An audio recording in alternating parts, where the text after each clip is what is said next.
City news वसा जनसेवेचा। भारतात मात्र 1964 नंतर 14 नोव्हेंबरला बालदिन साजरा केला जाऊ लागला।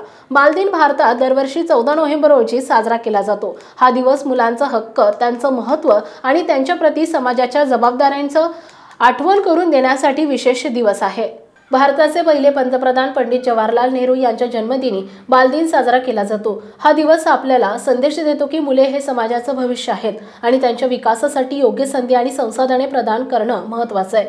बालदिनाचं उद्दिष्ट म्हणजे मुलांबद्दल प्रेम आणि आदर वाढवणं, जेणेकरून ते त्यांचं बालपण आनंदी आणि सुरक्षित वातावरणात जगू शकतील। नेहरूजींचं मुलांवर विशेष प्रेम होतं आणि मुलांप्रती असलेल्या त्यांच्या भावनेनं ते चाचा नेहरू म्हणून प्रसिद्ध झाले। स्थानिक जिल्हा सामान्य रुग्णालय बुलढाणा येथे बाल रुग्णांसोबत केला वाढदिवस साजरा।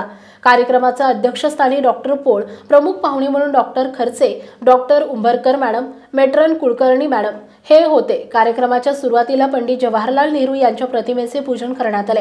नंतर बाल रुग्णाला फल चॉकलेटचं वाटप करण्यात आलं। सदर कार्यक्रमाला जिल्हा सामान्य रुग्णालयातील नर्सिंग विद्यालय प्राचार्य खेडेकर मॅडम, बाल रुग्ण कक्षाच्या इंचार्ज राजपूत मॅडम, आहार तज्ञ सोळंकी इत्यादी अधिकारी कर्मचारी उपस्थित होते।